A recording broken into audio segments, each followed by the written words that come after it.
Hello मित्रों, सबसे नमस्कार। एक बार फिर से आप सबका बहुत बहुत स्वागत है आपके अपने YouTube channel student classes Prayagraj पर। आज के इस सेशन में हम लोग फरवरी 2021 महीने का करंट अफेयर्स कवर करेंगे। और फरवरी का करंट अफेयर्स कवर करें उसके पहले आइए जल्दी से हम लोग देख लेते हैं कि कौन कौन सी खास बातें हैं जो इस महीने हम लोग कवर करने वाले हैं, जो हमारे एग्जाम के पॉइंट ऑफ व्यू से बहुत जरूरी हैं। तो सबसे पहले फरवरी महीने का जो सबसे प्रमुख करंट अफेयर्स है वो है बजट 2021-22। और बजट 2021-22 सेपरेट वीडियो में हम लोग पढ़ चुके हैं ये इस तरह से।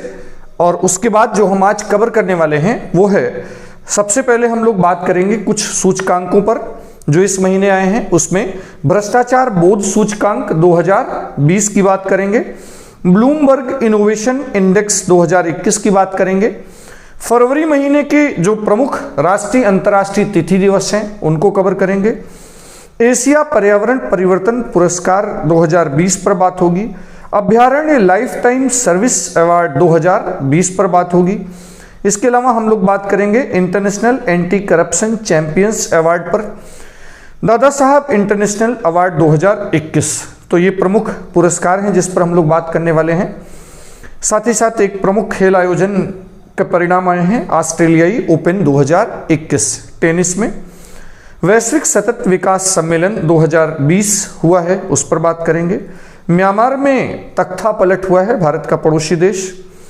कुछ देश मिलकर के पर्यावरण वर्ष 2021 को घोषित किए हैं। भारत ईरान रूस समुद्री सुरक्षा बेल्ट 2021 एक नौ सैन्य अभ्यास हुआ है, उस पर हम लोग बात करेंगे। साथ ही साथ भारत में सबसे पहली बार पहला आंधी तूफान अनुसंधान केंद्र खोला गया है, देखेंगे कि कहाँ खोला गया है। इसके अलावा अन्य बहुत से विविध छोटे छोटे मुद्दे हैं जहाँ से सवाल बन सकते हैं, तो उसको हम लोग कवर करने का प्रयास करेंगे। तो ये इस महीने जिसको हम कवर करने वाले हैं, तो सब लोग पेन कॉपी लेकर के हो जाइए तैयार। और जैसा सेशन हम लोगों का चलता है, बीच बाच में जहाँ ज़रूरत होगी मानसिक कसरत भी हम लोग करते रहेंगे। मानसिक कसरत का मतलब आप जानते हैं कि कुछ प्रश्न आते रहेंगे जिनका उत्तर आप कमेंट बॉक्स में ज़रूर देते रहिएगा और शेयर करना बिल्कुल नहीं भूलिएगा। हम लोग शुरू करें इसके पहले चैनल पर जो नए हैं, जो लोग नए हैं उनके लिए एक छोटी सी इंफॉर्मेशन है, आइए उसे देख लेते हैं फिर चलते हैं। तो ये जो आपका चैनल स्टूडेंट क्लासेस प्रयागराज है, ये सभी विषयों की Hindi, math, reasoning, GS, English, GS में सभी विषयों पर मैप स्टडी अलग से कराई जा रही है। तो सभी विषयों पर कंपटीशन के कंप्लीट सिलेबस को कवर कराया जा रहा है। तो आप एक बार मैं रेकमेंड करूंगा कि चैनल के प्लेलिस्ट में जाकर जिस भी विषय की पढ़ाई करना चाहते हैं उस विषय की स्पेशल प्लेलिस्ट में जाएं और पढ़ाई करें।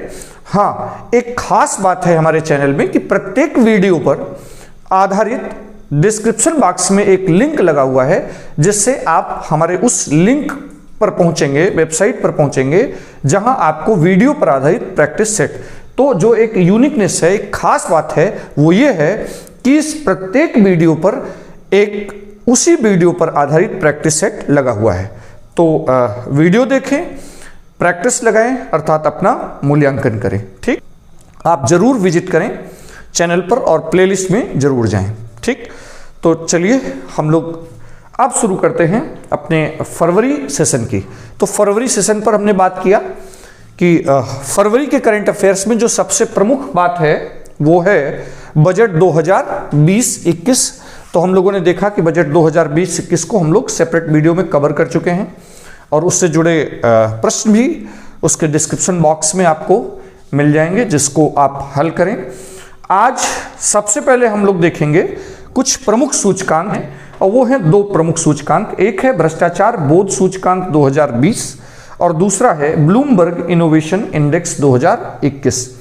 ठीक, तो जल्दी से हो जाए तैयार और हर बार की तरह फटाफट कर दीजिए शेयर अपने अपने सोशल मीडिया प्लेटफॉर्म पर, जहां भी आप हों, ट्विटर, फेसबुक, इंस्टाग्राम, जिस किसी भी एजुकेशन ग्रुप से जुड़े हों, जरूर शेयर करें और अपने वैल्यूएबल कमेंट्स जरूर दें। तो सबसे पहले हम बात करते हैं भ्रष्टाचार बोध सूचकांक की। तो अगर बात किया जाए कि भ्रष्टाचार बोध सूचकांक जारी कौन करता है, तो ट्रांसपेरेंसी इंटरनेशनल। ये सूचकांक जारी करता है कौन? Transparency international. ये जो सूचकांक है उसे कौन जारी करता है? ट्रांसपेरेंसी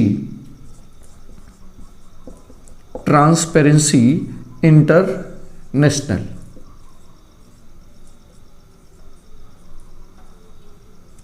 तो भ्रष्टाचार बोध सूचकांक का जारीकर्ता संगठन है ट्रांसपेरेंसी इंटरनेशनल।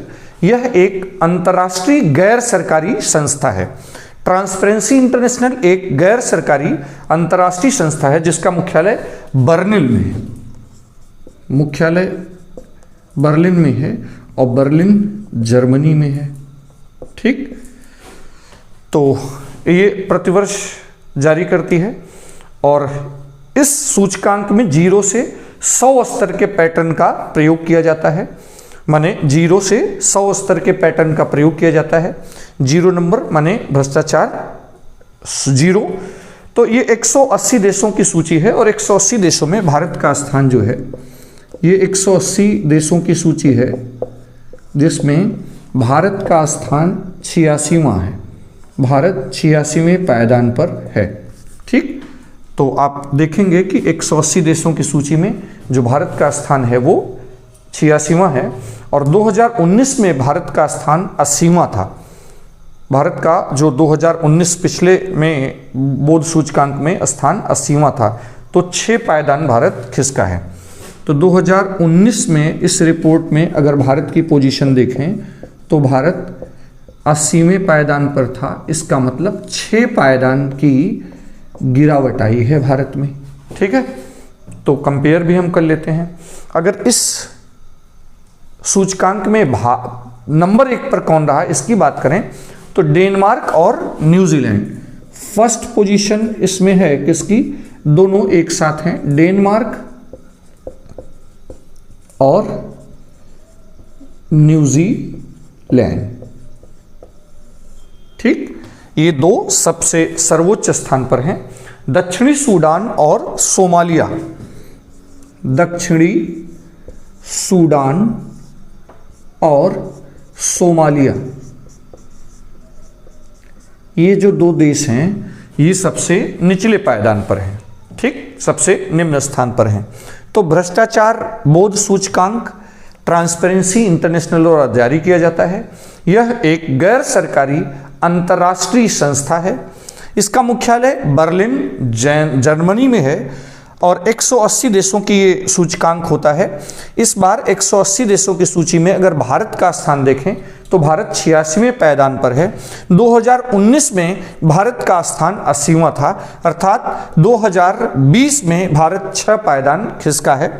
फर्स्ट पोजीशन पर डेनमार्क और न्यूजीलैंड संयुक्त रूप से हैं और इसमें सबसे लास्ट पायदान पर दक्षिणी सूडान और सोमालिया।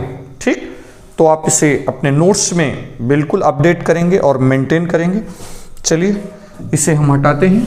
Transparency international Germany. फटाफट आप कमेंट बॉक्स में आंसर करेंगे कि न्यूजीलैंड की राजधानी क्या है। जल्दी से कमेंट बॉक्स में आप आंसर करेंगे कि न्यूजीलैंड की राजधानी क्या है।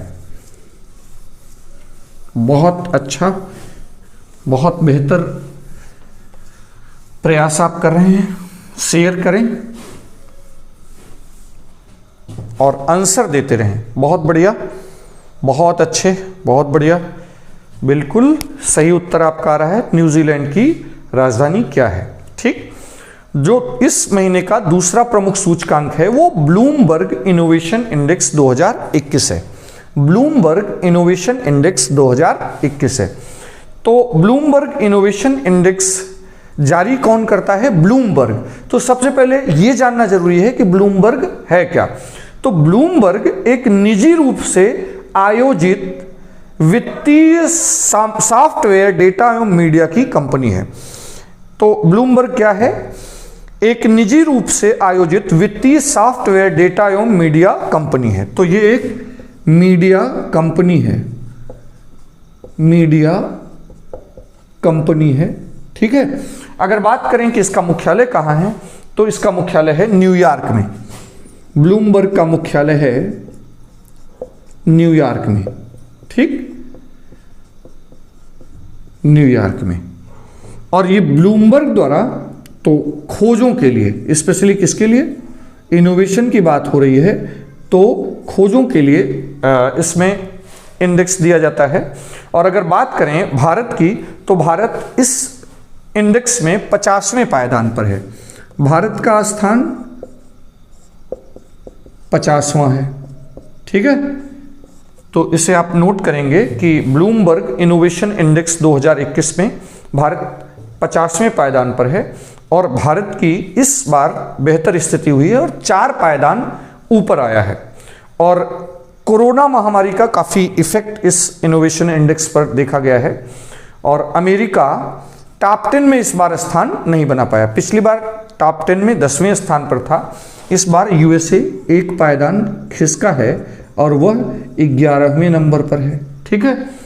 चाइना और यूएसए के ट्रेड वार का भी असर इस पर देखा गया, तो इस बार चाइना 16वें पायदान पर आ गया है, 16वें पायदान पर आ गया है। तो ये जो पूरा का पूरा इंडेक्स है वो 10 से ज़्यादा पैमानों पर परखा जाता है, 10 से ज़्यादा पैमानों पर परखा जाता है, ठीक। तो 10 पैरामीटर्स हैं, उस पर देशों को परखा जाता है और उस देश में खोजों के लिए तो भारत इस बीच काफ़ी आत्मनिर्भर भारत अभियान जो है उसने भी काफ़ी इसमें मदद की है। तो जो स्टार्टअप और ये सब शुरू हुए उसका असर है। 200 से अधिक देशों की ये अर्थव्यवस्था का विभिन्न पैमानों पर डाटा लिया जाता है। इस पूरे इंडेक्स में विश्व के 200 से ज़्यादा देशों की अर्थव्यवस्था का डेटा लिया जाता है और 10 से अधिक पैमानों पर इसे परखा जाता है। इस बार भारत का स्थान 50वां है और 4 पायदान बेहतर स्थिति हुई है। इसके पहले 54th पोजीशन पर भारत था, इस बार 50वें पायदान पर है। और यूएसए की बात करें तो एक पायदान खिसक गया है, ये 11वें पायदान पर है और चाइना इस लिस्ट में 16वें नंबर पर है, ठीक। तो ये तो दूसरा प्रमुख इस महीने का जो इंडेक्स है उसे हम लोगों ने देखा। तो फरवरी महीने के 2 प्रमुख इंडेक्स आप मेंटेन करोगे, अपने नोट्स अपडेट करोगे, जिससे प्रश्नों को आप बहुत बेहतर तरीके से हल कर सकें। तो वो 2 कौन है? एक है भ्रष्टाचार बोध सूचकांक 2020 जिसे जारी करता है ट्रांसपेरेंसी इंटरनेशनल, उसमें भारत की पोजीशन है 86वां। और ब्लूमबर्ग इनोवेशन इंडेक्स 2021, इसमें भारत की पोजीशन है 50वां, ठीक। चलिए बढ़ते हैं हम लोग, अब देखते हैं फरवरी माह के प्रमुख राष्ट्रीय और अंतर्राष्ट्रीय तिथि दिवस। तो फरवरी माह के जो प्रमुख राष्ट्रीय और अंतर्राष्ट्रीय दिवस हैं इसमें देखिए 2 फरवरी को प्रतिवर्ष हम लोग मनाते हैं विश्व आर्द्र भूमि दिवस। 2 फरवरी को प्रतिवर्ष हम लोग मनाते हैं, इसे आप नोट करते रहेंगे। 2 फरवरी को प्रतिवर्ष हम लोग मनाएंगे विश्व आर्द्र भूमि दिवस, ये अंतर्राष्ट्रीय दिवस है। और इस अंतर्राष्ट्रीय दिवस को घोषित किया गया 1971 में। 1971 में आर्द्र भूमि से संबंधित हम लोग जानते हैं कि एक प्रमुख सम्मेलन हुआ और वो है रामसर सम्मेलन। रामसर सम्मेलन ईरान में 1971 में आयोजित हुआ था और ये 2 फरवरी को ही हुआ था। ये संधि 2 फरवरी को संपन्न हुई थी और तब से हम लोग वेटलैंड डे अर्थात विश्व आर्द्रता दिवस, आर्द्र भूमि दिवस मना रहे हैं। 4 फरवरी को प्रतिवर्ष विश्व कैंसर दिवस के रूप में मनाया जाता है। तो ये जो प्रतिवर्ष 4 फरवरी को हम लोग क्या मनाते हैं? विश्व कैंसर दिवस के रूप में। और ये 1993 में पहली बार आयोजित किया गया था। कब आयोजित किया गया था? 1993 में। इसे भी आप मेंटेन करेंगे।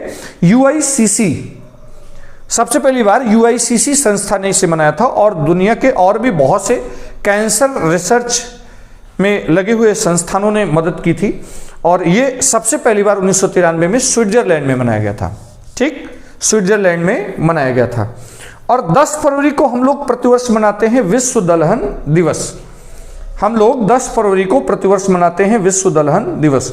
तो विश्व दलहन दिवस मनाने के पीछे जो मूल उद्देश्य है हमारा कि हम चाहते हैं दाल उत्पादन में बढ़ावा देना। और वर्ष 2016 को अंतर्राष्ट्रीय दलहन वर्ष घोषित किया गया था। तो इसे आप नोट करेंगे, वर्ष 2016 को क्या घोषित किया गया था? अंतर्राष्ट्रीय दलहन वर्ष। फटाफट आप आंसर करें। अंतर्राष्ट्रीय दलहन वर्ष 2016 को घोषित किया गया था। दाल के उत्पादन को बढ़ावा देने के लिए विश्व दलहन दिवस प्रतिवर्ष हम लोग 10 फरवरी को मनाते हैं। जल्दी से आप कमेंट बॉक्स में आंसर करेंगे कि दाल किसका प्रमुख स्रोत माना जाता है। दाल किसका प्रमुख स्रोत माना जाता है? जल्दी से फटाफट कमेंट बॉक्स में आंसर करें आप लोग। दाल प्रमुख स्रोत है किसका? जल्दी से फटाफट आप कमेंट बॉक्स में आंसर करें। विटामिन का प्रमुख स्रोत है कि कार्बोहाइड्रेट का प्रमुख स्रोत है कि प्रोटीन का प्रमुख स्रोत है? फटाफट आंसर करें। 13 फरवरी को प्रतिवर्ष हम लोग मनाते हैं विश्व रेडियो दिवस। क्या मनाते हैं? विश्व रेडियो दिवस। तो देखिए प्रतिवर्ष हम लोग मनाते हैं विश्व रेडियो दिवस और इसे 1912 में 13 फरवरी 1912 में यूनेस्को ने घोषित किया था। ये तिथि दिवस किसने घोषित किया है? यूनेस्को ने घोषित किया था। तो इसे आप नोट करेंगे। 13 फरवरी 1912 को विश्व रेडियो दिवस यूनेस्को ने घोषित किया था और इसी तारीख को 13 फरवरी को ही हम लोग राष्ट्रीय महिला दिवस के रूप में मनाते हैं। याद रहे, राष्ट्रीय महिला दिवस कब होता है? 13 फरवरी को। और ये सरोजिनी नायडू के जन्म दिवस को हम लोग कैसे मनाते हैं? राष्ट्रीय महिला दिवस के रूप में मनाते हैं। तो जल्दी से आप कमेंट बॉक्स में आंसर करेंगे कि भारत में पहली महिला मुख्यमंत्री कौन थी। कमेंट बॉक्स में आप जल्दी से आंसर करेंगे कि भारत में पहली महिला मुख्यमंत्री कौन थी और किस राज्य में हुई थी। जल्दी से कमेंट बॉक्स में आंसर करें फटाफट। हम लोग बढ़ते हैं आगे। हम लोग कवर कर रहे हैं तिथि दिवस, फरवरी माह का करंट अफेयर्स। बहुत बढ़िया आंसर आप लोग दे रहे हैं, वेरी गुड। चलिए बात करते हैं आगे 21 फरवरी। तो देखिए प्रतिवर्ष 21 फरवरी को हम लोग मनाते हैं अंतर्राष्ट्रीय मातृभाषा दिवस। 21 फरवरी को प्रतिवर्ष हम लोग मनाते हैं अंतर्राष्ट्रीय मातृभाषा दिवस और यह भी यूनेस्को ने ही घोषित किया था और यह तिथि 1999 से मनाई जा रही है। 1999 से यूनेस्को द्वारा यह तिथि मनाई जा रही है, अर्थात यूनेस्को ने इस तिथि को घोषित किया था। ठीक, फटाफट जल्दी से कमेंट बॉक्स में आंसर करें, जल्दी करें। देखिए 28 फरवरी को हम लोग प्रतिवर्ष मनाते हैं राष्ट्रीय विज्ञान दिवस। ये 28 फरवरी रमन प्रभाव दिवस के रूप में मनाया जाता है। दरअसल 28 फरवरी 1928 को हमारे सर चंद्रशेखर वेंकट रमन ने रमन प्रभाव की खोज की थी और इसीलिए इन्हें 1930 में भौतिकी का नोबेल पुरस्कार मिला था। ठीक, तो उन्हीं के उपलक्ष्य में हम लोग 28 फरवरी को राष्ट्रीय विज्ञान दिवस के रूप में मनाते हैं। तो इस महीने की जो खास तारीखें होती हैं जिस पर हमको ध्यान रखना होता है, 2 फरवरी विश्व आर्द्रभूमि दिवस, 4 फरवरी विश्व कैंसर दिवस, 10 फरवरी विश्व दलहन दिवस, 13 फरवरी विश्व रेडियो दिवस और 13 फरवरी को राष्ट्रीय महिला दिवस, 21 फरवरी को अंतर्राष्ट्रीय मातृभाषा दिवस और 28 फरवरी को राष्ट्रीय विज्ञान दिवस। ठीक, तो ये तो बात हुई वो प्रमुख तिथि दिवस जिसे हमको ध्यान में रखना है। चलिए हम लोग बढ़ते हैं आगे और अब बात करते हैं फरवरी महीने की कुछ खास पुरस्कारों की। तो 3 प्रमुख पुरस्कार हैं जिसे आपको ध्यान में रखना है। एक है अभयारण्य लाइफ टाइम सर्विस अवार्ड 2020। तो देखिए दिख रहा है अभयारण्य लाइफ टाइम सर्विस अवार्ड 2020 और दूसरा पुरस्कार है international anti corruption champions award, international anti corruption champion awards और तीसरा है एशिया पर्यावरण प्रवर्तन पुरस्कार 2020। चलिए सबसे पहले बात करते हैं अभयारण्य लाइफ टाइम सर्विस अवार्ड की। तो ये जो अभयारण्य लाइफ टाइम सर्विस अवार्ड है इस बार गया है, ये हर साल सेंचुरी फाउंडेशन द्वारा दिया जाता है। तो इसका जो प्रदान करता है वो कौन है? सेंचुरी फाउंडेशन द्वारा। ठीक, तो ये पुरस्कार कौन देता है? अगर इसकी बात करें तो ये सेंचुरी फाउंडेशन द्वारा प्रतिवर्ष दिया जाता है और इस बार एस थियोडोर भास्करन को दिया गया है। ये पुरस्कार किसको गया? एस थियोडोर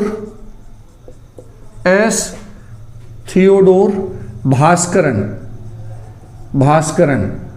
ठीक है, ये एक प्रकृति प्रेमी पर्यावरणविद हैं, एक लेखक हैं, इतिहासकार हैं। ठीक, तो इस बार का अगर आप देखें कि सेंचुरी फाउंडेशन द्वारा दिया जाने वाला अभ्यारण्य लाइफ टाइम सर्विस अवार्ड 2020 गया तो वो एस थियोडोर भास्करन को दिया गया, और ये वन्य जीव के प्रति इनका जो समर्पित लेखन है, वन्य जीव के प्रति इनका जो समर्पित लेखन है, उसके कारण एस थियोडोर को ये पुरस्कार गया है। ठीक, चलिए हम लोग बढ़ते हैं आगे और बात करते हैं दूसरे इस महीने के प्रमुख पुरस्कार पर। दूसरा जो प्रमुख पुरस्कार है इस महीने का वो है international anti corruption championship award. ये अमेरिकी सरकार द्वारा दिया जाता है। ये किसके द्वारा दिया जाता है? यूएसए की सरकार द्वारा दिया जाता है। ठीक है, और इस बार का ये पुरस्कार भारत में आरटीआई कार्यकर्ता अंजलि भारद्वाज को, ये पुरस्कार किसको गया है?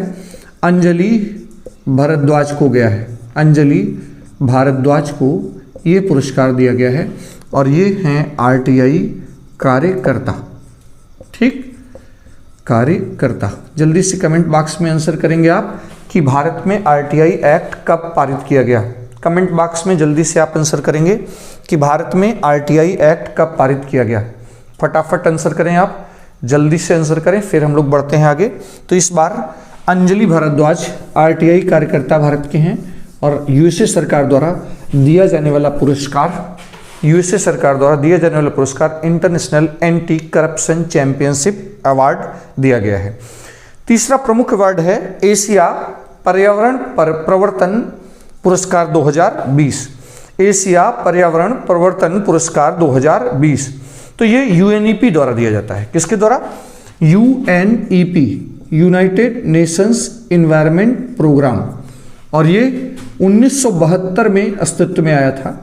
स्टॉकहोम सम्मेलन एक प्रमुख पहला जलवायु सम्मेलन, अंतर्राष्ट्रीय सम्मेलन 1972 में, और वहां पर जो संस्था अस्तित्व में आई वो है यूएनईपी। तो एक ग्लोबल संस्था है जो पर्यावरण संरक्षण के क्षेत्र में एक्टिव है, और उसके द्वारा प्रतिवर्ष एशिया पर्यावरण प्रवर्तन पुरस्कार दिया जाता है। और इस बार का ये पुरस्कार वन्य जीव अपराध नियंत्रण ब्यूरो को, ये पुरस्कार किसको गया है? भारत के वन्य जीव अपराध नियंत्रण ब्यूरो। ठीक, तो वन्य जीव अपराध नियंत्रण ब्यूरो को यूएनईपी द्वारा दिया जाने वाला पुरस्कार जो 1972 में अस्तित्व में आया था, एशिया पर्यावरण प्रवर्तन पुरस्कार दिया गया है। यह संस्था वन्य जीव अपराध नियंत्रण ब्यूरो भारत में वन्य जीव अपराध रोकने के लिए सक्रिय संस्था है।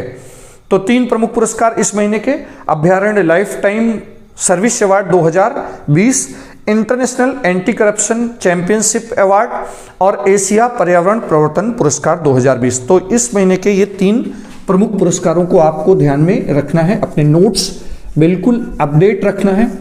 चलिए हम लोग बढ़ते हैं आगे और बात करते हैं दादा साहब फाल्के इंटरनेशनल अवार्ड 2021, जिसका मुंबई में आयोजन किया गया। तो ये पुरस्कार दिया जाता है फिल्म, टेलीविजन, संगीत के क्षेत्र में जो सर्वश्रेष्ठ अभिनय के लिए। ये पुरस्कार किसके द्वारा दिया जाता है, किसके लिए दिया जाता है? ये पुरस्कार फिल्म, टेलीविजन, संगीत में सर्वश्रेष्ठ अभिनय के लिए दिया जाता है। भारतीय फिल्म इंडस्ट्री द्वारा दिया जाने वाला पुरस्कार है ये दादा साहब फाल्के इंटरनेशनल अवार्ड 2021। इसके लिए मुंबई में आयोजन किए गए। तो ये जो खास पुरस्कार हैं इस बार हम लोग देख लेते हैं। तो देखिए, बेस्ट एक्ट्रेस अवार्ड जो गया है वो दीपिका पादुकोणे को गया है। किसको गया है? दीपिका पादुकोणे को गया है, और छपाक फिल्म के लिए। किसके लिए? छपाक फिल्म के लिए। बेस्ट एक्टर अवार्ड की बात करें तो ये पुरस्कार गया है अक्षय कुमार को, और लक्ष्मी फिल्म के लिए।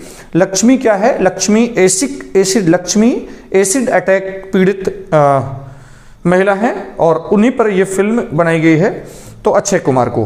क्रिटिक बेस्ट एक्टर अवार्ड की बात करें तो ये सुशांत सिंह राजपूत को गया है। मरणोपरंत ये पुरस्कार इन्हें गया है। आप जानते हैं कि सुशांत सिंह राजपूत एक बहुत उभरते हुए युवा, काफ़ी प्रभावित किया और बहुत कम एज में काफ़ी उपलब्धि हासिल की, लेकिन दुखद अंत उनका हुआ इस साल।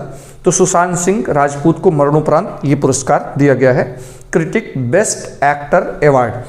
तो आप कमेंट बॉक्स में आंसर भी देंगे कि सुशांत सिंह राजपूत का जो मूल राज्य है वो कौन सा है। जल्दी से कमेंट बॉक्स में आंसर करेंगे कि उनका मूल राज्य क्या है।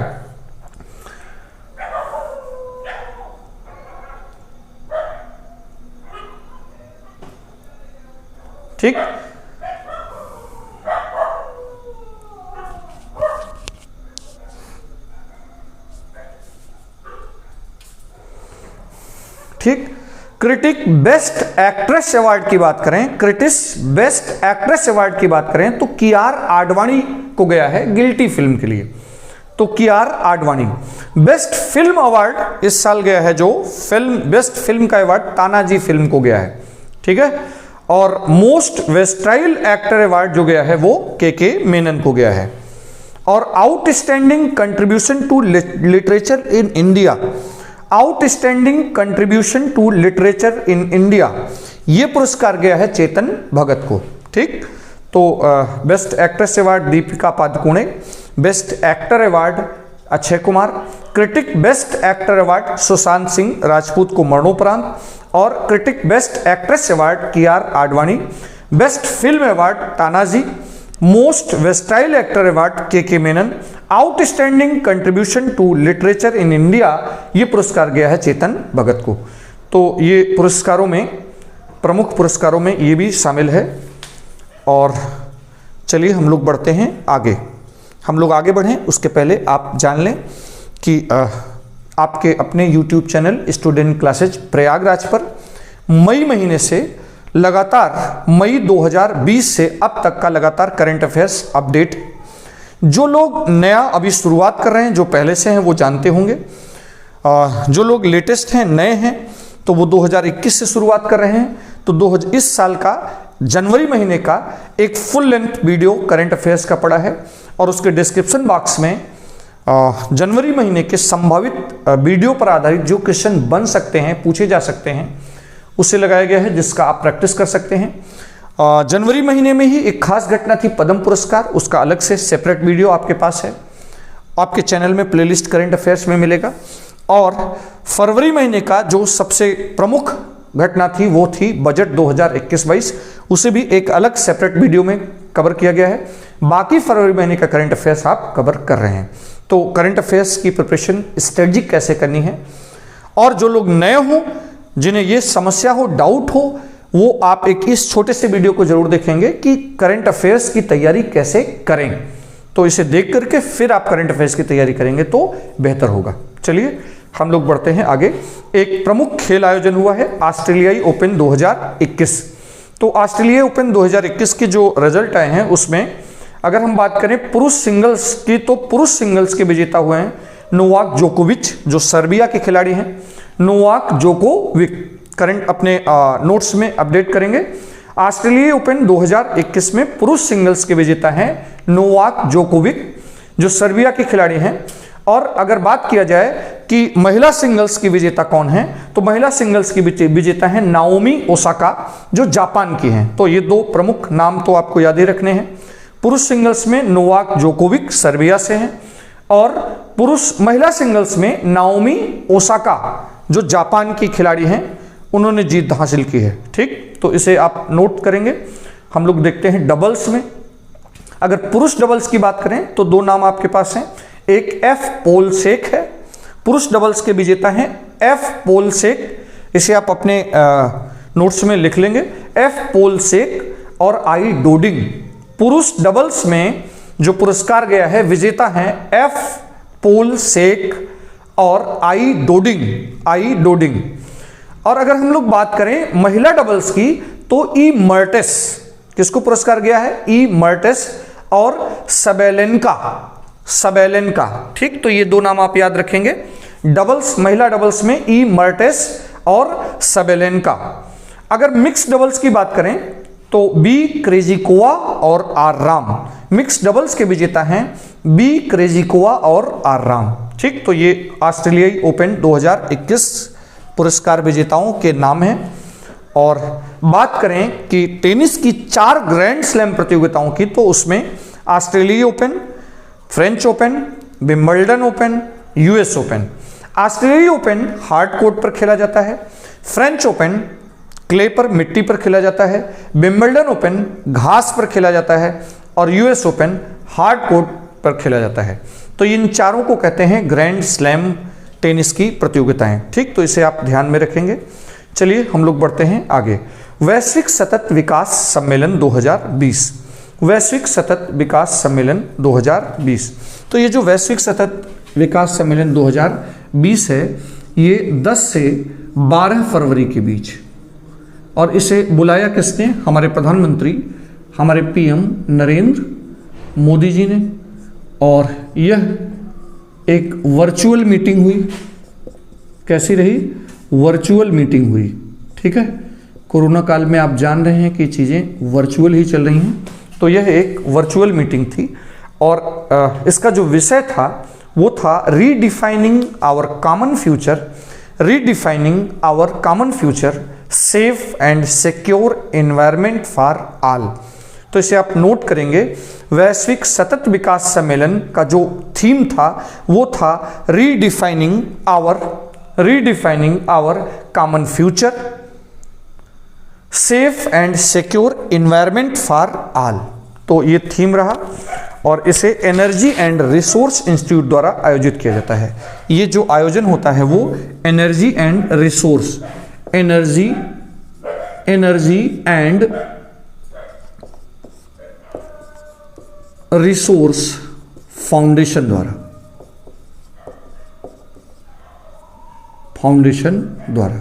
ठीक, तो एनर्जी एंड रिसोर्स फाउंडेशन द्वारा इसका आयोजन किया जाता है। इस बार 10 से 12 फरवरी के बीच में भारत में वर्चुअल मीटिंग के माध्यम से श्री नरेंद्र मोदी ने इसकी शुरुआत की। और इस बार जो कॉमन विषय था वो redefining our common future, safe and secure environment for all. ठीक, तो इस सतत विकास सम्मेलन के बाद हम लोग बढ़ते हैं अपने पड़ोसी देश की ओर। और हमारा जो पड़ोसी देश है म्यांमार, वहाँ हम लोग जानते हैं कि 1989 के बाद 2015 में समय आया था जब वहाँ पर सेना के साथ समझौता होता है और सेना ने तमाम शर्तों के बीच समझौता किया। उसके पहले सैन्य शासन ही था। 2015 में ऑंग सान सू की, जो वहाँ की स्टेट काउंसलर हैं और प्रमुख लीडर हैं, और उनके विशेष प्रयासों से वो काफ़ी लंबा 15 साल तक उन्होंने जेल में बिताया। 1989 से 2010, फिर उनके प्रयासों से 2015 में इलेक्शन हुए, सरकार बनी, उनकी पार्टी को जीत मिली और राष्ट्रपति चुने गए। वो प्रमुख लीडर के तौर पर थी। वो राष्ट्रपति इसलिए नहीं बन पाई क्योंकि उनके बच्चे जो है वो फॉरेन, विदेशी नागरिकता के हैं। इसलिए वहाँ पर नियम है कि जो विदेशी नागरिकता के होंगे, जिनके बच्चे, वो वहाँ पर राष्ट्रपति नहीं बन सकते हैं। तो ये जो आंग सान सू की हैं, उनके प्रयासों से 2015 में इलेक्शन होता है, इलेक्टेड गवर्नमेंट चुनी जाती है। नवंबर 2020 में फिर से वहाँ पर इलेक्शन हुआ और अब की बार इलेक्शन में फिर से आंग सान सू की पार्टी राष्ट्रीय लोकतांत्रिक संघ को जीत मिली। लेकिन सेना ने धोखाधड़ी का आरोप लगाया। सेना ने इस पूरे इलेक्शन में धोखाधड़ी का आरोप लगाते हुए 1 फरवरी 2021 को 1 फरवरी 2021 को वहां पर आंग सान सू की और वहां के राष्ट्रपति को गिरफ्तार किया और विपक्ष के और सत्ता पक्ष के बहुत से प्रमुख लीडर को गिरफ्तार कर लिया और वहां पर क्या लगा दिया? वहां पर सैन्य शासन लागू कर दिया और 2 साल के लिए आपातकाल लागू कर दिया। तो जो तख्ता पलट हुआ है वो कहाँ हुआ है, इसे आप ध्यान रखेंगे। ठीक, और हम जानते हैं कि इसरो हमारा क्या है? इसरो हमारे भारत का काफ़ी अचीवमेंट के साथ, काफ़ी उपलब्धियों के साथ देश का मान गौरव बढ़ाते हुए हमारा हमारी स्पेस एजेंसी है। जैसे अमेरिका में नासा, वैसे ही हम लोगों के पास इसरो। तो जल्दी से कमेंट बॉक्स में हम पसंद करेंगे कि इसरो का मुख्यालय कहाँ है, तो फिर हम लोग बढ़ते हैं आगे। इसरो का मुख्यालय कहाँ है? तो इसरो का मुख्यालय, बिल्कुल सही आप आंसर कर रहे हैं, बिल्कुल सही, बहुत बढ़िया, बहुत अच्छे। ठीक, बहुत अच्छे। स्पेस एक्स चर्चा में आजकल एक स्पेस एजेंसी स्पेस एक्स है, जो एक स्पेस कंपनी है। क्या है? एक स्पेस कंपनी है। और इस कंपनी के मालिक की बात करें तो आजकल वो भी बहुत चर्चा में है। और एलन मास्क, वो कौन है? एलन मास्क, ये इन्हीं की कंपनी है और वर्तमान में ये विश्व के सबसे धनी व्यक्ति हैं। एलन मास्क, जिनकी कंपनी स्पेस एक कंपनी है, स्पेस एक्स, ये विश्व में वर्तमान में सबसे धनी व्यक्ति हैं। और इन्होंने इसरो का रिकॉर्ड, हमारे इसरो का रिकॉर्ड तोड़ते हुए, इस कंपनी ने इसरो का रिकॉर्ड तोड़ते हुए एक साथ 143 सैटेलाइट लॉन्च किया है। ठीक है, तो अभी इसरो के पास क्या रिकॉर्ड था? 104 सैटेलाइट एक ही उड़ान में लॉन्च करने का रिकॉर्ड था। और अब इस समय स्पेस एक्स ने यूएसए के फ्लोरिडा से क्या किया है? 143 सैटेलाइट एक साथ लॉन्च करने का रिकॉर्ड कायम किया है। और फाल्कन 9 किस रॉकेट का इस्तेमाल किया गया? Falcon 9 rocket. ठीक है, तो फाल्कन 9 रॉकेट के माध्यम से यूएसए के फ्लोरिडा से स्पेस एक्स, ये प्राइवेट निजी क्षेत्र की कंपनी है, एक साथ 143 सैटेलाइट लॉन्च किया है, जो इसरो के 104 सैटेलाइट एक साथ लॉन्च करने के रिकॉर्ड को तोड़ा है। ठीक है, तो इसे आप नोट करेंगे। स्पेस एक्स स्पेस क्षेत्र की निजी कंपनी है, एलन मास्क की कंपनी है। एलन मास्क वर्तमान में विश्व के सबसे धनी पर्सन है। इस कंपनी ने अपने कारनामे से हमारे स्पेस संस्थान इसरो के 104 सैटेलाइट एक साथ लॉन्च करने के रिकॉर्ड को तोड़ते हुए फाल्कन 9 रॉकेट द्वारा यूएसए के फ्लोरिडा से 143 सैटेलाइट एक साथ लॉन्च किया है। ठीक, तो एक फिर से विश्व रिकॉर्ड बना है। चलिए, आजकल काफी चर्चा में है भव्या लाल। ठीक है, ये नाम काफी चर्चा में है, भव्या लाल। तो इसे आप नोट करेंगे। भव्या लाल भारतीय मूल की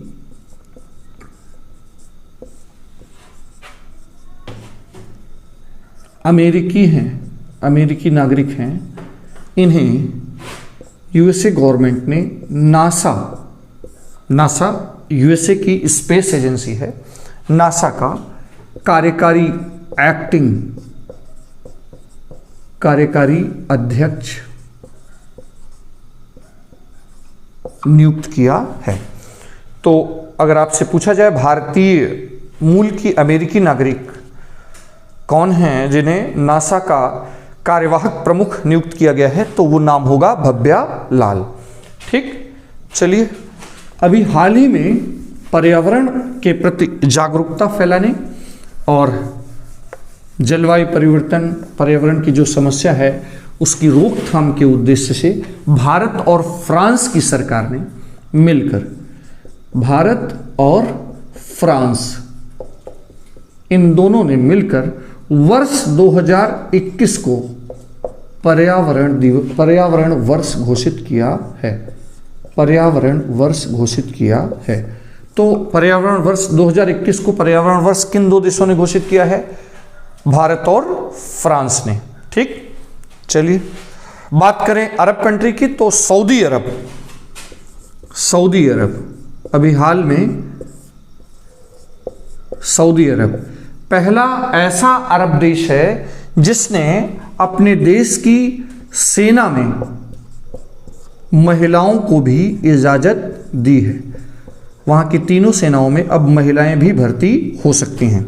तो अरब कंट्रीज में सऊदी अरब पहला देश है। तो ऐसे परिवर्तन लगातार वहां पर चल रहे हैं। यूएई, सऊदी अरब, उसके पीछे कारण है कि समय के साथ वैश्विक हालात जो बदल रहे हैं और विश्व में वहां की जो इकोनॉमी की रीढ़ है पेट्रोलियम, उनकी मांग धीरे धीरे जो कम होगी, उसके बाद जो परिवर्तन आने वाला है ये उसके प्रति अनुकूलन कहा जा सकता है।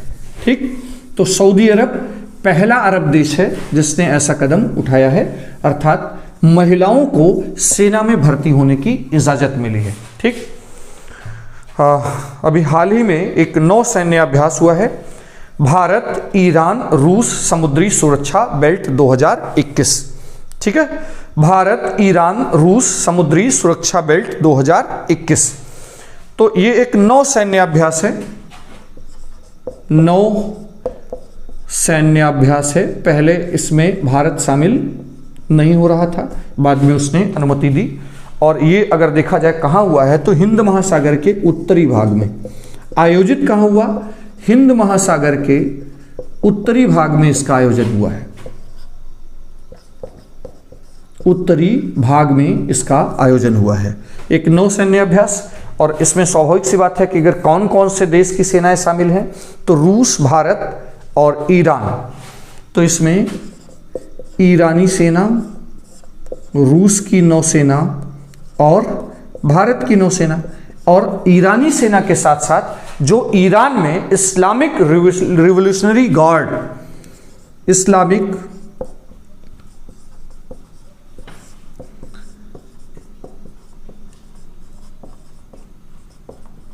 रिवोल्यूशनरी गार्ड, तो ईरानी सेना, ईरान की इस्लामिक रिवोल्यूशनरी गार्ड, रूस और भारत, इन तीनों नौसेनाओं का हिंद महासागर के उत्तरी भाग में एक नौसैन्य अभ्यास है, जिसे किस नाम से जाना गया? भारत ईरान रूस समुद्री सुरक्षा बेल्ट 2021। अगर बात करें कि इसका पर्पज क्या है, तो इसका उद्देश्य है अपहृत जहाजों की मुक्ति। इसका एक सैन्य अभ्यास है जिसमें अपहृत जहाज, जो जहाज अपहृत कर लिए जाते हैं, उनकी मुक्ति का एक सैन्य अभ्यास है। Anti piracy operation, anti piracy operation और समुद्र में खोज और बचाव को बढ़ावा देना। तो अगर पूछा जाए कि भारत ईरान रूस समुद्री सुरक्षा बेल्ट कहां आयोजित किया गया, तो हिंद महासागर के उत्तरी भाग में। इसमें रूस, भारत, ईरान की सेना और ईरान की जो इस्लामिक रिवोल्यूशनरी गार्ड है उस सेना ने भाग लिया, और इसका मूल पर्पज है अपहृत जहाजों को कैसे छुड़ाया जाएगा, एंटी पायरेसी ऑपरेशन, खोज और बचाव कार्य कैसे किए जाएंगे। ठीक है, तो ये एक प्रमुख क्या हुआ है, नौसैन्य अभ्यास हुआ है हिंद महासागर के उत्तरी भाग में। हम लोगों ने इसके बारे में जाना। चलिए हम लोग बढ़ते हैं आगे। मध्य प्रदेश के भीमबेटका में, तो भीमबेटका आप जानते हैं हमारे प्राचीन स्थापत्य में से एक है। तो भीमबेटका है कहां? मध्य प्रदेश में। ठीक है, भीमबेटका के, मध्य प्रदेश के भीमबेटका से अभी विश्व के सबसे प्राचीन जानवर का जीवाश्म मिला है। क्यों चर्चा में है? विश्व के अब तक के सबसे प्राचीन जानवर, तो आपसे पूछा जाए कि विश्व के सबसे प्राचीन जानवर का जीवाश्म कहां से मिला, तो भीमबेटका से। विश्व के सबसे प्राचीन जानवर का यहां से क्या मिला है? जीवाश्म मिला है। ठीक है, तो जीवाश्म माने जीवाश्मों के आयु का पता लगाते हैं हम लोग कार्बन 14 पद्धति से, और ये लगभग कितना साल पुराना बताया जा रहा है?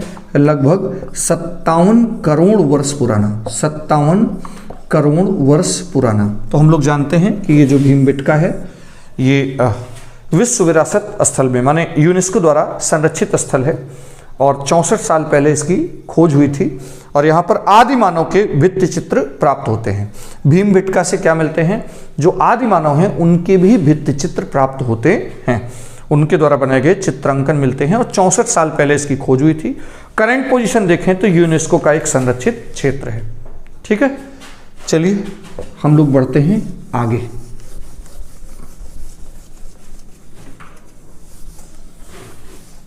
जो इस महीने की और प्रमुख खास बात है वो है हमारे देश का पहला आंधी तूफान अनुसंधान केंद्र। हमारे देश का पहला आंधी तूफान, इसे नोट करेंगे, महत्वपूर्ण है, अनुसंधान केंद्र। तो अगर बात करें कि हमारे देश का पहला आंधी तूफान अनुसंधान केंद्र कहाँ खोला गया, तो ये बालासोर, कहाँ पर खोला गया? बालासोर में स्थापित किया जा रहा है। और बालासोर की बात करें तो ये कहाँ है? उड़ीसा राज्य में। तो उड़ीसा के बालासोर में भारत का पहला आंधी तूफान अनुसंधान केंद्र स्थापित किया गया है। ठीक है, और इसको स्थापित करने में इसरो, DRDO, भारतीय मौसम विज्ञान और पृथ्वी विज्ञान मंत्रालय का सहयोग है। तो ये किन किन के सहयोग से? इसरो के सहयोग से, इसरो, DRDO, भारतीय मौसम विभाग और पृथ्वी विज्ञान मंत्रालय, इन 4 संस्थाओं के सहयोग से स्थापित किया जा रहा है उड़ीसा के बालासोर में। Thunderstorm research test bed, किसकी स्थापना कर रहे हैं? Thunder star research test bed. और इसकी स्थापना में जो सहायक संस्थान है वो इसरो, डीआरडीओ, भारतीय मौसम विभाग, पृथ्वी विज्ञान मंत्रालय, इन सब के सहयोग से इसकी स्थापना की जा रही है। ठीक, तो ये तो कुछ खास बातें थी। इसके अलावा कुछ मिसलेनियस विविध बातें हैं, जो छोटी छोटी बातें हैं, जहाँ जो फरवरी माह की खास घटनाएं हैं, जहाँ से सवाल बन सकते हैं, इसे आप नोट करेंगे। एक तो आयशा अजीज आजकल चर्चा में है, तो आप नोट करेंगे आयशा अजीज। आयशा अजीज ये क्यों चर्चा में है अगर पूछा जाए तो आयशा अजीज भारत में सबसे कम उम्र की महिला पायलट हैं। आयशा अजीज भारत में सबसे कम उम्र की महिला पायलट हैं, तो इसे नोट करते चलेंगे आप फटाफट। आयशा अजीज क्यों चर्चा में है? भारत की सबसे कम उम्र की महिला पायलट हैं, मात्र 25 वर्ष की उम्र में इन्हें ये गौरव प्राप्त हुआ है। ठीक, चलिए, ये जो मध्य प्रदेश है उसमें एक होशंगाबाद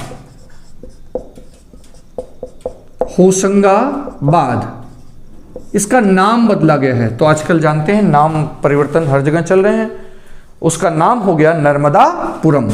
तो होशंगाबाद का नाम बदलकर क्या कर दिया गया? नर्मदापुरम। तो मध्य प्रदेश में होशंगाबाद का नाम बदलकर नर्मदापुरम कर दिया गया।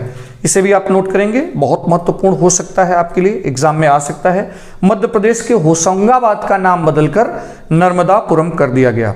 एक उत्सव चर्चा में रहा है, कंचोथ उत्सव। ठीक है, इसे आप नोट करेंगे, कंचोथ उत्सव ये चर्चा में रहा। ये कहाँ मनाया जाता है? ये हमारे जम्मू कश्मीर केंद्र शासित प्रदेश में। कहाँ मनाया जाता है? जम्मू कश्मीर केंद्र शासित प्रदेश में मनाया जाता है। ठीक, कंचोथ उत्सव जम्मू कश्मीर का उत्सव है। ठीक है, और अभी हाल ही में महाराष्ट्र राज्य ने, इसे आप नोट करेंगे, अभी हाल ही में महाराष्ट्र राज्य ने अपने यहाँ जेल पर्यटन की शुरुआत की है। किसकी शुरुआत किया है? जेल पर्यटन की शुरुआत किया है। कौन सा राज्य है हमारा? महाराष्ट्र राज्य। तो जेल पर्यटन की अगर आपसे सवाल पूछा जाए कहाँ शुरुआत की गई, तो आपका उत्तर क्या होगा? महाराष्ट्र राज्य। उसके पीछे मेन पर्पज है, उद्देश्य क्या है? राष्ट्रीय आंदोलन में हमारी एक घटना हुई थी, कहाँ पर? पूना में, पूना के यरवदा जेल में एक घटना हुई थी जहां पूना पैक्ट हुआ था। महात्मा गांधी और डॉक्टर बी.आर. अंबेडकर के बीच पूना पैक्ट हुआ था, तो वहां पर पर्यटन को बढ़ावा दिया जा रहा है। तो महाराष्ट्र राज्य में जेल पर्यटन, तो जेल पर्यटन कहां शुरू हुआ? जेल पर्यटन की शुरुआत हुई है महाराष्ट्र राज्य में। ठीक है, तो जेल पर्यटन की शुरुआत कहां पर? महाराष्ट्र राज्य में। रोज कुछ लोगों को जेल में घुमाया जाता है। ये वही जेल है जहां पर यरवदा जेल, जहां पर घटना हुई थी राष्ट्रीय आंदोलन की। ठीक, हर घर पानी, हर घर सफाई अभियान, हर घर पानी, हर घर पानी और हर घर सफाई। तो अगर आपसे पूछा जाए ये अभियान कहाँ शुरू हुआ, तो ये पंजाब राज्य में शुरू हुआ। हर घर पानी हर घर सफाई अभियान की शुरुआत पंजाब राज्य में हुई है। ठीक, चलिए, एयरटेल भारत में पहली कंपनी है जिसने 5G का क्या किया है? डेमोस्ट्रेशन किया है। बंगलुरु में, भारत के बंगलुरु में टेलीकॉम, भारत में एयरटेल पहली टेलीकॉम कंपनी है जिसने 5G सर्विस को आम लोगों के लिए प्रदर्शित किया है। ठीक है, और 4G स्पेक्ट्रम पर ही उसने 5G का क्या किया है? आम लोगों के लिए प्रदर्शित किया है। ठीक, रणजी ट्रॉफी को BCCI ने रद्द कर दिया है। तो आजकल चर्चा में है रणजी ट्रॉफी। तो ये फर्स्ट क्लास क्रिकेट है। रणजी ट्रॉफी हर साल आयोजित होता है। जब से इसका आयोजन हुआ आज तक कभी ऐसा नहीं हुआ कि इसे क्या किया जाए? बदला जाए, परिवर्तित किया जाए। तो कोरोना का इफेक्ट रणजी ट्रॉफी पर, पहली बार इतिहास में ऐसा हुआ है जब रणजी ट्रॉफी 2021 में नहीं खेला जाएगा। उसके पीछे ये है कि काफ़ी शेड्यूल बिजी है, उसमें समय न मिल पाना। ठीक, ये आजकल चर्चा में है जय सिंह, क्रिकेट से ही जुड़े हैं। जय सिंह जो है वो एशियाई क्रिकेट एसोसिएशन के, एशियाई क्रिकेट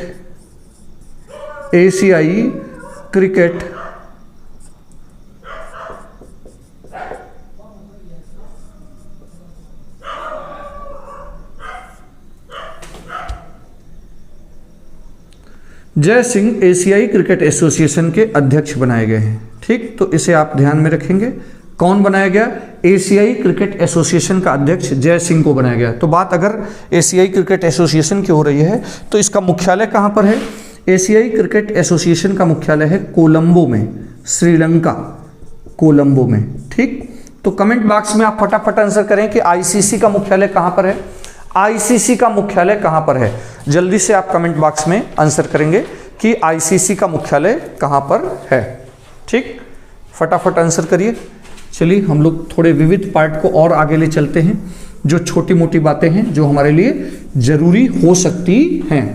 तो आईसीसी का मुख्यालय, रणजी ट्रॉफी इस बार नहीं हो रहा है। जय सिंह कोलंबो में मुख्यालय जिसका है, एशियाई क्रिकेट काउंसिल का उसके अध्यक्ष नियुक्त किए गए हैं।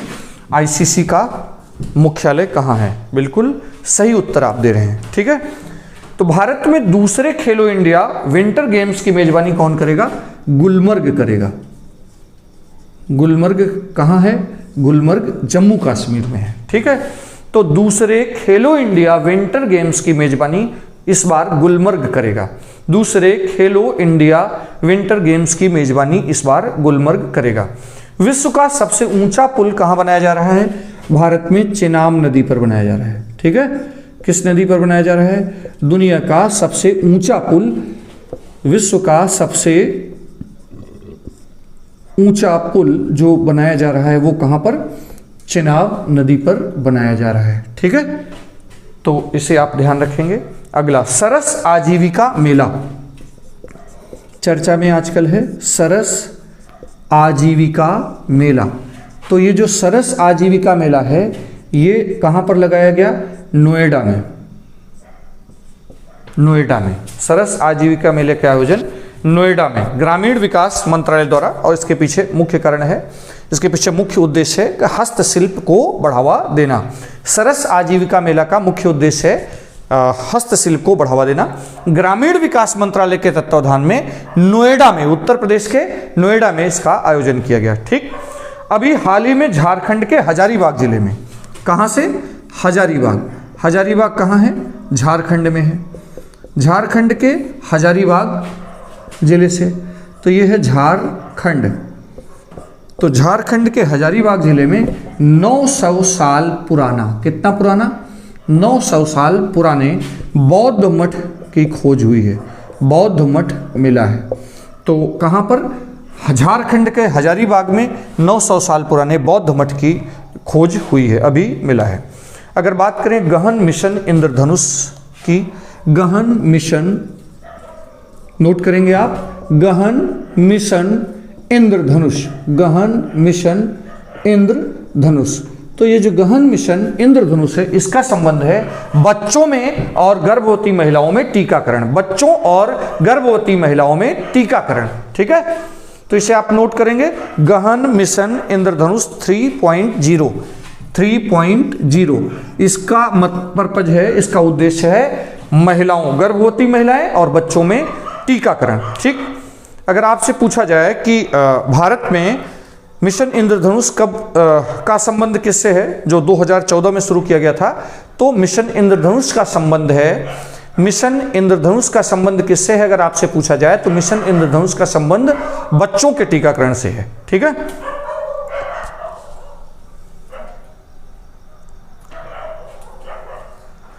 भारत के केरल में भारत का पहला डिजिटल विश्वविद्यालय शुरू किया गया है। भारत में पहला डिजिटल विश्वविद्यालय कहाँ स्थापित किया जा रहा है? डिजिटल विश्वविद्यालय शुरू किया गया भारत में, कहाँ पर? केरल में। तो भारत का पहला डिजिटल विश्वविद्यालय केरल में शुरू किया गया है। ठीक है, और the Kerala university of digital science, the Kerala university of digital science innovation and technology, इसका जो पूरा नाम है वो the Kerala university of digital science innovation and technology. तो तो भारत में पहला जो डिजिटल विश्वविद्यालय शुरू किया गया है वो केरल में है। ठीक है। झारखंड के हजारीबाग जिले से 900 साल पुराना बौद्ध मठ मिला है। और सरस आजीविका मेला नोएडा में ग्रामीण विकास मंत्रालय के अधीन लगाया गया। द्वितीय खेलो इंडिया यूनिवर्सिटी गेम्स 2021 की मेजबानी कर्नाटक करेगा। कौन करेगा? कर्नाटक करेगा। तो इसे भी आप नोट करेंगे, कर्नाटक को क्या मिला है? द्वितीय खेलो इंडिया, सेकेंड द्वितीय खेलो इंडिया यूनिवर्सिटी, द्वितीय खेलो इंडिया यूनिवर्सिटी, द्वितीय खेलो इंडिया, इसे नोट करेंगे, द्वितीय खेलो इंडिया यूनिवर्सिटी गेम्स 2021, इसकी मेजबानी कर्नाटक को। ठीक। तो गहन मिशन इंद्रधनुष, कर्नाटक डिजिटल विश्वविद्यालय, हजारीबाग में बौद्ध मठ, सरस आजीविका मिशन, चेनाब नदी पर विश्व का सबसे ऊंचा पुल। ये कुछ विविध पार्ट से जुड़ी जानकारी थी। ठीक। तो करंट अफेयर्स फरवरी महीने का यहाँ पर कंप्लीट होता है और इस पूरे लेक्चर में हमने उन महत्वपूर्ण स्ट्रेटेजिक तरीके से करंट अफेयर्स के बिंदुओं को बताने और लेक्चर में लेने का प्रयास किया है जहां से सवाल बन सकते हैं, संभावित होते हैं। ठीक। तो आप जानते हैं कि स्ट्रेटेजिक तरीके से हम लोग अपने करंट अफेयर्स की पढ़ाई करते हैं। तो ऐसे सभी लोग जो लेक्चर से जाना चाहें, लेक्चर कंप्लीट हुआ, जा सकते हैं। लेकिन जाने से पहले एक छोटी सी सूचना है, और वो सूचना ये है कि ये आपका अपना channel student classes Prayagraj, student classes Prayagraj पर एक कंप्लीट स्टडी का अड्डा है और हम एक खास उद्देश्य पर काम कर रहे हैं। और हमारा उद्देश्य है कि एक गुणवत्तापरक शिक्षा तक सबकी पहुंच हो। इसलिए इस पूरे चैनल में कंप्लीट स्टडी कराई जा रही है। GS, math, reasoning, Hindi, English, map, इसके अलावा करंट अफेयर्स स्ट्रेटेजिक तरीके से कवर कराया जा रहा है। साथ ही साथ एक यूनिकनेस है, और वो यूनिकनेस क्या है? वो यूनिकनेस है कि प्रत्येक वीडियो पर आधारित एक प्रैक्टिस सेट लगाया गया है हर वीडियो में। ये अपने आप में एक यूनिकनेस है और इस क्वालिटी एजुकेशन सब तक पहुंच पाए, हमारे इस मुहिम में आप सारथी हो सकते हैं, भागीदार हो सकते हैं। तो कैसे हो सकते हैं? आप शेयर करके, आप अपने जहां भी हैं प्लेटफॉर्म पर, सबसे मेरी खास रिक्वेस्ट है कि इस चैनल और चैनल का जो मुहिम है उसको जरूर अपने किसी न किसी खास दोस्त को, सब लोग अपने अपने एक एक दोस्त को जरूर रेकमेंड करेंगे। ठीक। तो मैं आशा करता हूं कि आप मेरी इस बात को एक्सेप्ट करेंगे और अपने एक खास मित्र को जरूर सजेस्ट करेंगे कि इस चैनल पर विजिट करें और हमारे इस प्लेलिस्ट में विषयवार जाकर के, और हमारे इस पर्पज, हमारे इस उद्देश्य में आप भी भागीदार हों। ठीक। तो आज के इस सेशन में दीजिए हमें इजाजत। फिर जल्दी ही हम लोग किसी खास सेगमेंट में खास लेक्चर के साथ मिलेंगे। तब तक के लिए धन्यवाद।